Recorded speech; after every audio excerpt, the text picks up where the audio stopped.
नमस्कार दोस्तों, स्वागत है आप लोगों का आपके अपने यूट्यूब चैनल हिंदी साहित्य वाला पे। और आज की क्लास में हम लोग रीतिकाल से संबंधित जो आचार्य रामचंद्र शुक्ल कृत पुस्तक है हिंदी साहित्य का इतिहास, उससे संबंधित नोट्स तैयार करेंगे।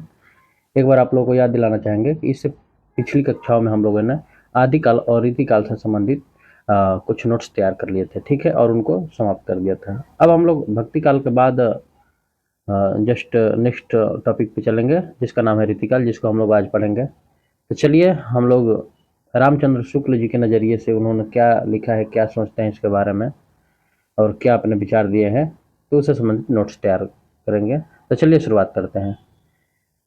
जैसे रामचंद्र शुक्ल जी ने रीतिकाल का समय जो माना है वो 1700 मतलब 1643 ईस्वी से संवत 1900 और जिसको मतलब 1843 ईस्वी तक माना जाता है, ठीक है। और इस काल को उन्होंने 3 प्रकरण में बांटकर देखा है। तो आइए हम लोग पहले उन प्रकरण के बारे में बात कर लेते हैं, उसके बाद हम लोग जैसा कि हर बार करते हैं कि एक एक प्रकरण करके हम लोग समाप्त करते हैं उस टॉपिक को, तो उसी तरह इस टॉपिक को भी पढ़ेंगे। तो देख सकते हैं आप लोग यहाँ पे इस काल को 3 प्रकरणों में बांटा गया है इस प्रकार। पहला क्या है? पहला का नाम है प्रकरण फर्स्ट, जिसको सामान्य परिचय।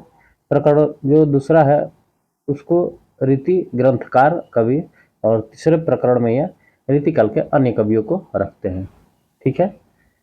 तो चलिए अब हम लोग क्या करेंगे कि इसी में एक एक करके कवियों को वैसे पढ़ेंगे, ठीक है। तो चलिए देखते हैं हम लोग। सबसे प्रकरण नंबर पहला सामान्य परिचय से शुरुआत करते हैं।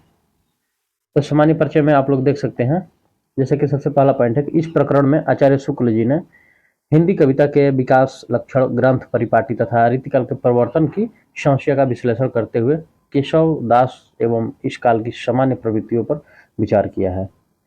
आगे नेक्स्ट पॉइंट है कि आचार्य शुक्ल ने हिंदी कविता के विकास पर टिप्पणी करते हुए हिंदी काव्य अब पूर्ण पूर्णता को पहुंच गया था।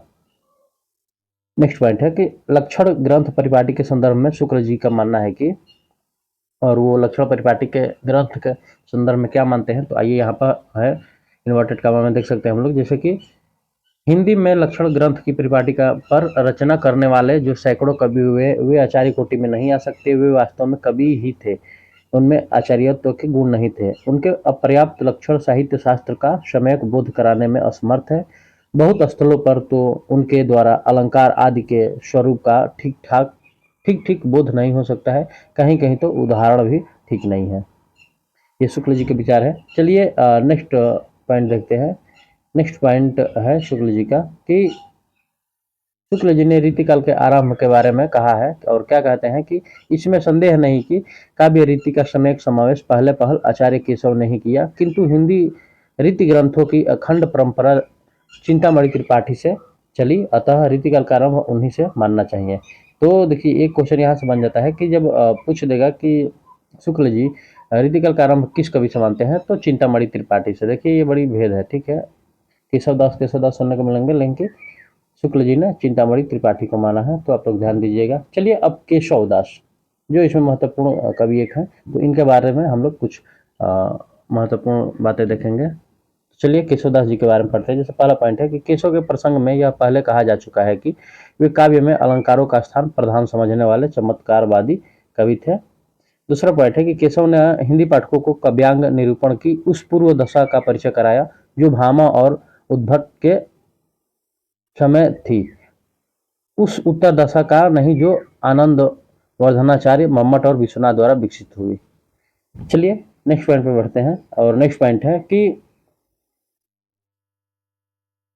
अलंकारों को जिस प्रकार केशव ने बहुत से छोटे छोटे प्रकरणों में बांटकर उससे भ्रम हो सकता है कि शायद किसी आधार पर उन्होंने अलंकारों का वर्गीकरण किया है, पर वास्तव में उन्होंने किसी प्रकार के वर्गीकरण का प्रयत्न नहीं किया है। दास जी की एक नई योजना अवश्य ध्यान देने योग्य है। संस्कृत काव्य में अंत्यानुप्रास या तुक का चलन नहीं था, इससे संस्कृत के साहित्य ग्रंथों में उसका विचार नहीं हुआ, पर हिंदी काव्य में वह बराबर आरंभ से ही मिलता है। अतः दास जी ने अपनी पुस्तक में, दास जी से आप लोग यहाँ मतलब समझिएगा, केशवदास जी ने अपनी पुस्तक में उसका विचार करके बड़ा ही आवश्यक कार्य किया, ठीक है। अब आइए हम लोग क्या करेंगे कि रीतिकाल कविता के संबंधित में कुछ उसका मूल्यांकन जो है उसको देख लेंगे जो सामान्य प्रकरण में है, उसके बाद सामान्य परिचय में है। उसके बाद हम लोग प्रकरण नंबर 2 पे देखेंगे। पहले हम लोग रीतिकालीन कविता का मूल्यांकन देखते हैं। इसमें जो महत्वपूर्ण पंक्तियां है कि यह सब लिखने का अभिप्राय यहाँ केवल इतना ही है कि यह न समझा जाए कि रीतिकाल के भीतर साहित्य शास्त्र पर गंभीर और विस्तृत विवेचन में नई नई बातों का उद्भावना होती रही। नेक्स्ट पॉइंट है कि रीति ग्रंथों की इस परंपरा द्वारा साहित्य के विस्तृत विकास में कुछ बाधा भी पड़ी। प्रकृति की अनेक रूपता, जीवन की विभिन्न भिन्न भिन्न चिंत्य बातों तथा जगत के नाना रहस्यों की ओर कवियों की दृष्टि नहीं जाने पाई। दूसरी बात यह हुई कि कवियों की व्यक्तिगत विशेषता की अभिव्यक्ति का अवसर बहुत ही कम रह गया। और नेक्स्ट जो पॉइंट है कि वास्तव में श्रृंगार और वीर, इन्हीं दो रसों की कविता इस काल में हुई। प्रधानता श्रृंगार की ही रही।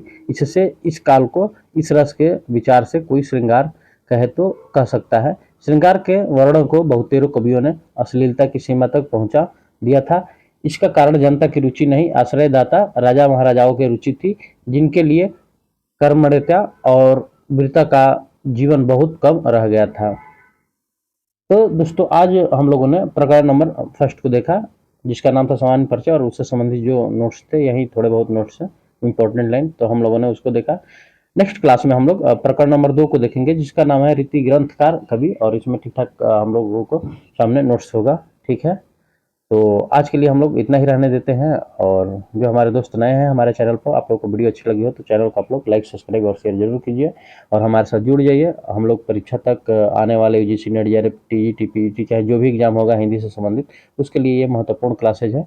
तो आप लोग को फायदा कहीं ना कहीं पहुंचेगा। शुक्ल जी की पुस्तक है, उससे संबंधित हम लोग नोट्स तैयार कर रहे हैं, चैप्टर वाइज, प्रकरण वाइज, छोटे छोटे टुकड़ों में तोड़ के।